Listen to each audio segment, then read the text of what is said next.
So students, आज हम start करने जा रहे हैं फिजिकल प्रॉपर्टीज़ ऑफ एल्केन्स। बिल्कुल टेंशन लेने वाली बात नहीं है, बिल्कुल रिलैक्स्ड माइंड के साथ हम इस चीज़ को पढ़ेंगे। तो स्टार्ट करते हैं। फर्स्ट पॉइंट है कि ये नॉन पोलर होते हैं। क्यों नॉन पोलर होते हैं? क्योंकि इनमें जो कार्बन कार्बन या कार्बन हाइड्रोजन बॉन्ड होता है वो कोवेलेंट नेचर का होता है।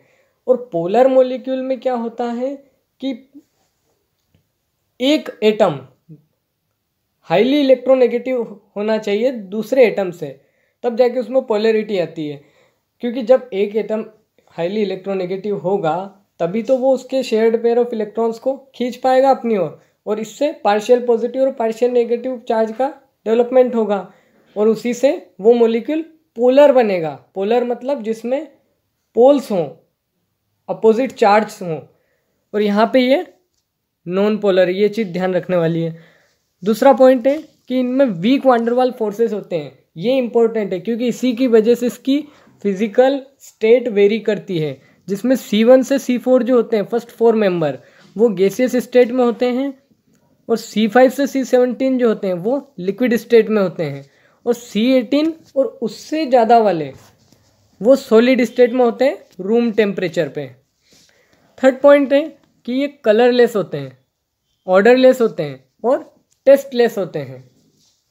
उसके बाद सबसे इम्पॉर्टेंट चीज़ कि ये हाइड्रोफोबिक होते हैं।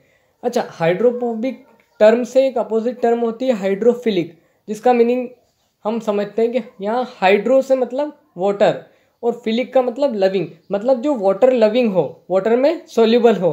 पर यहाँ पे उसकी अपोजिट टर्म है हाइड्रोफोबिक, मतलब इनसोल्यूबल इन वाटर। क्यों? But soluble in organic solvent. तो ये क्यों इनसोल्यूबल है वाटर में और ऑर्गेनिक सॉल्वेंट में सोल्यूबल है, इस चीज़ को समझते हैं। होता ये है कि हम जानते हैं कि वाटर में और ऑर्गेनिक सॉल्वेंट में दोनों में इंटरमोलिकुलर फोर्सेस होंगे, जो इनके मॉलिक्यूल्स के आपस के बीच में लग रहे होंगे। बट वाटर के केस में हाइड्रोजन बॉन्डिंग होती है मॉलिक्यूल्स के बीच में, और यहाँ ऑर्गेनिक सॉल्वेंट के केस में वीक वांडरवाल फोर्स अप्लाइड होते हैं। तो दोनों को ब्रेक करने के लिए एनर्जी की ज़रूरत तो पड़ेगी सही, परंतु यहाँ वीक वांडरवाल फोर्स है, मतलब यहाँ वीक फोर्स है, तो इसको ब्रेक करने के लिए कम एनर्जी लगेगी, इसलिए ये इसमें सोल्यूबल होते हैं। पर हाइड्रोजन बॉन्डिंग को ब्रेक करने के लिए थोड़ी ज़्यादा एनर्जी लगेगी इसके कंपैरिजन में, इसलिए ये वाटर में इनसोल्यूबल होते हैं। फिफ्थ पॉइंट है कि boiling point directly proportional to molecular mass. Molecular mass जैसे जैसे बढ़ता जाएगा उसका बॉइलिंग पॉइंट वैसे वैसे बढ़ता जाएगा। जैसे इस स्लाइड में हम समझते हैं कि यहाँ पे मोलिकुलर मास CH4 का 16 है, फिर अगले मेंबर का 30 है, 44 है, 58 है, ऐसे मोलिकुलर मास यहाँ पे बढ़ रहा है। तो इसका बॉइलिंग पॉइंट भी देखो यहाँ पे बढ़ रहा है, इस ऑर्डर में इसका बॉइलिंग पॉइंट भी बढ़ रहा है। उसके बाद बॉइलिंग पॉइंट जो होता है वो इन्वर्सली प्रोपोर्शनल होता है नंबर ऑफ ब्रांचेस के, मतलब ब्रांचेस जितनी बढ़ती जाएंगी उसका बॉइलिंग पॉइंट उतना कम होता जाएगा। ब्रांचेस क्या होती है ये चीज़ समझते हैं। तो एन पेंटेन जैसा कि हमने प्रीवियस लेसन में देखा था, उसके 3 आइसोमर्स होते हैं, जिसमें अगर एक CH3 को इस CH2 पे हम अगर उठा के लगा दें तो हमको 2 मेथिल ब्यूटेन मिलेगा। इस CH3 को फिर इसके ऊपर उठा के लगा देंगे तो 2 डाइमेथिल प्रोपेन मिलेगा। तो यहाँ पे इस कार्बन के ऊपर क्या हो रहा है, पहले एक ब्रांच थी, अब 2 ब्रांच हैं, मतलब इसकी ब्रांचिंग बढ़ती जा रही है, बढ़ती जा रही है। तो उसके कारण जितनी ज़्यादा ब्रांचिंग बढ़ेगी उतना उसका बॉइलिंग पॉइंट जो होगा वो कम हो जाएगा। एक पॉइंट्स और है कि carbon atom, number of carbon atoms अगर इवन है तो मेल्टिंग पॉइंट उसका ज़्यादा होगा as compare to odd number of carbon atoms.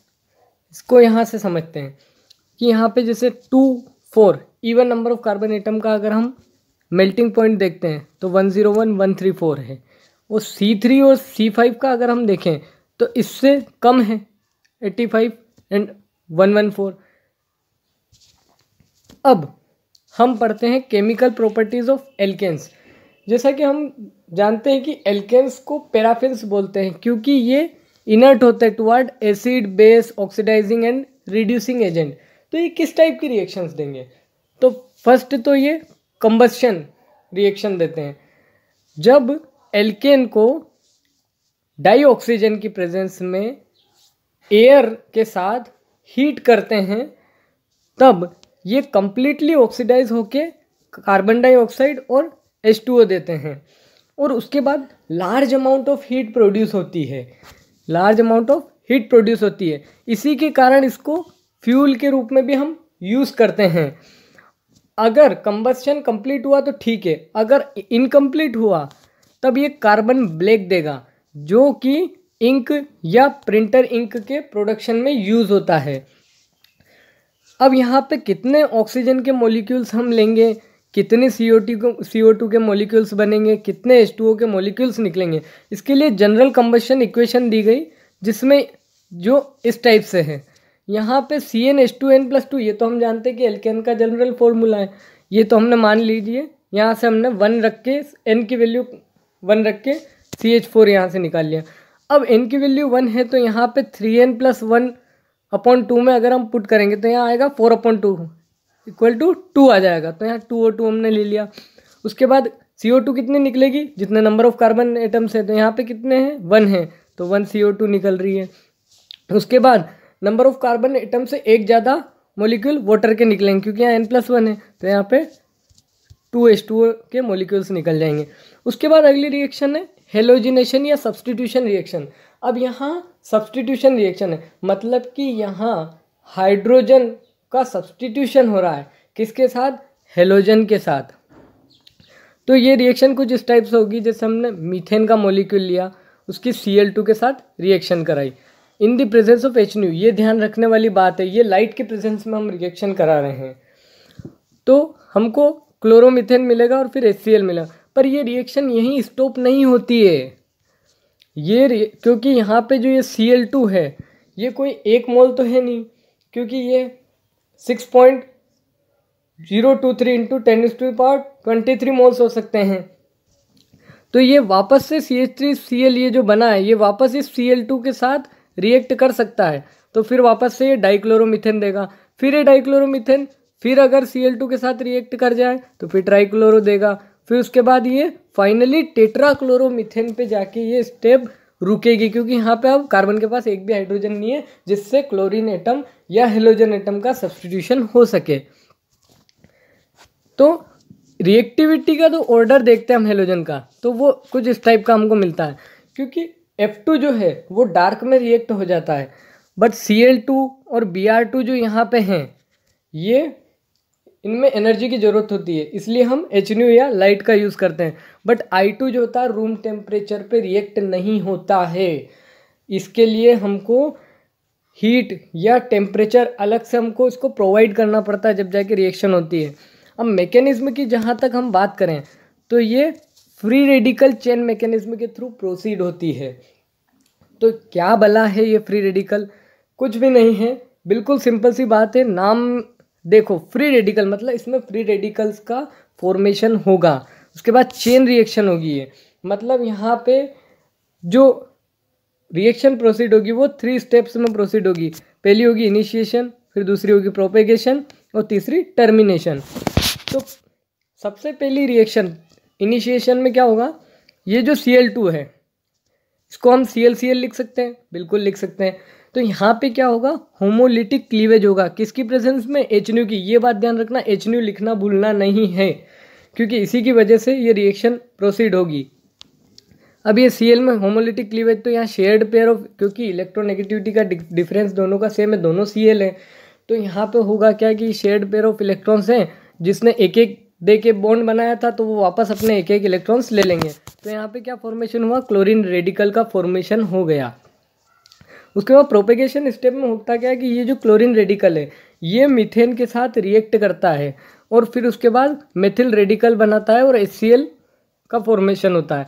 कैसे हुआ, तो यहाँ देखते हैं। ये Cl रेडिकल, ये CH4 की ओपन स्ट्रक्चर हमने बनाई, तो यहाँ पे ये Cl रेडिकल ने इस H के ऊपर अटैक किया, तो इसने जल्दी से HCl का फॉर्मेशन कर लिया। अब यहाँ पे क्या, इस कार्बन की एक वैलेंसी फ्री हो गई, तो उसका ये रेडिकल हमने लगा दिया है, तो यहाँ पे CH3 रेडिकल बना।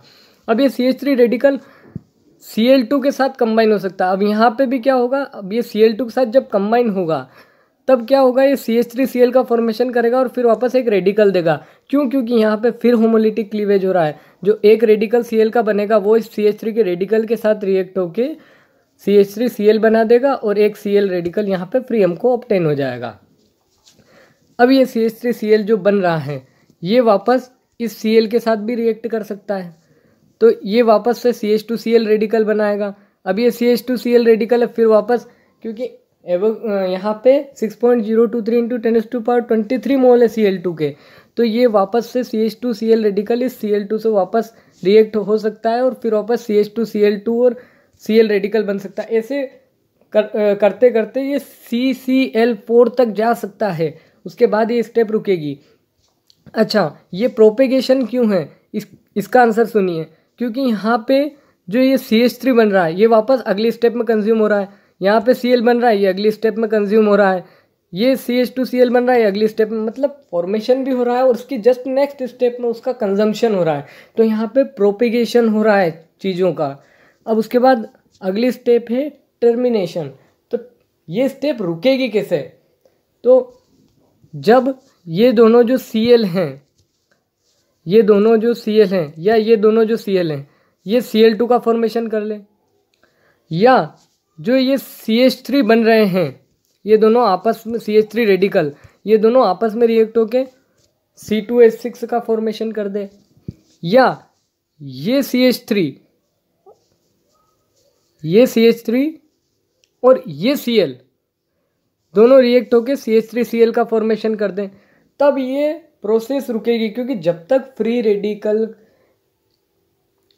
अपने आप को एक नॉर्मल कंडीशन में कन्वर्ट नहीं कर लेता तब तक वो रिएक्ट होगा। क्योंकि हम जानते हैं कि फ्री रेडिकल्स जो होते हैं काफ़ी रिएक्टिव होते हैं, तो वो फ्री रेडिकल जहाँ भी दिखेगा वो हमेशा अपने आप को स्टेबलाइज करने के लिए अपने उस इलेक्ट्रॉन्स को शेयर करने की कोशिश करेगा, और इसी शेयरिंग की वजह से वो अपने आप को स्टेबिलिटी प्रोवाइड कर पाता है। इसलिए जहाँ भी रेडिकल्स हों उन रेडिकल्स को आपस में जब रिएक्ट करवाएंगे तब जाके वो अपने आप को स्टेबलाइज कर पाएगा और इस तरह से टर्मिनेशन हो पाएगा। तो ये थी हमारी कंबस्शन और हेलोजिनेशन या सब्स्टिट्यूशन रिएक्शन। आगे की कुछ और रिएक्शंस हम अगले लेसन में पढ़ेंगे।